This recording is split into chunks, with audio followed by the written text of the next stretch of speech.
తండ్రి కుమార పరిశుద్ధాత్మకు మహిమ కలుగునుగాక.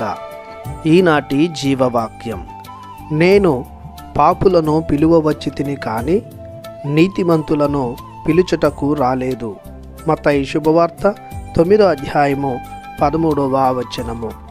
పరిశుద్ధులను ప్రియులను దేవునిచే ప్రేమించబడుతున్న దేవుని ప్రజలారా, సహోదరి సహోదరులారా, సుంకరి అయిన మత్తయిని పిలిచి పాపాత్ములతో, సుంకరులతో, వ్యభిచారులతో పాటు భోజనం చేస్తున్న క్రీస్తును చూసి పరిసయ్యులు, ధర్మశాస్త్ర బోధకులు క్రీస్తును నిందిస్తుండగా క్రీస్తు ప్రభు ఇచ్చిన సమాధానమే ఈనాటి జీవవాక్యం. క్రీస్తు ప్రభు ప్రత్యక్షంగా మరియు పరోక్షంగా తాను చేయబోనున్న క్రియను వారికి తెలియజేస్తున్నారు. క్రీస్తు ప్రభు తప్పిపోయిన పాపాత్ములుగా మారిన, చీకటిలో అలమాడుతున్న, దేవునికి దూరమైన పాపాత్ములను పిలిచి తండ్రితో ఐక్యం చేయుటకు వచ్చి ఉన్నారు. నీతిమంతులు దైవరాజ్యానికి, దైవ దర్శనానికి ముందుగానే అర్హులయ్యారు. కాబట్టి ప్రభు ఇప్పుడు మార్చాల్సింది, ప్రభు దరికి చేర్చాల్సింది, ప్రభు రక్షణకు అర్హులను చేయాల్సింది పాపాత్ములైన మానవాళిని. అందుకే క్రీస్తు ప్రభు స్వర్గాన్ని వీడి భూలోకాన్ని చేరాడు. దీనులను, హీనులను, దరిద్రులను, పేదలను, పాపాత్ములను పిలుచుకుంటున్నాడు.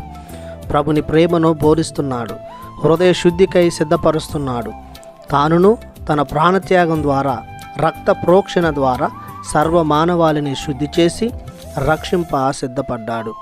కల్వరిలో తనను తాను దేవునికి యోగ్యమైన బలిగా అర్పించుకొని పాపాత్ములను నీతిమంతులను చేసి దేవునితో సమాధానపరిచాడు. కావున మనమును మన దైనందిన పాపముల నుండి శుద్ధి పొందుటకు క్రీస్తుని మత్తయి సువార్తికునిలా అనుసరించుదాం. ప్రార్థించుదాము.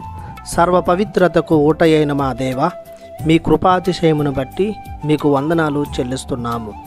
పాపభూయిష్టమైన లోకాన్ని పవిత్రపరచుటకు మీ కుమారుని ఈ లోకానికి పంపించారు.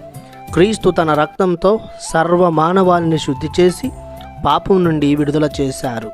మీ ఘనమైన ప్రేమను గుర్తిస్తూ మేమును పవిత్రత కలిగి జీవించేలా మీ ఆత్మను మాకివ్వమని యేసయ్య నామములో ప్రార్థిస్తున్నాము తండ్రి. ఆమెన్. దేవుడు మిమ్ము దీవించునుగాక. ఆమెన్.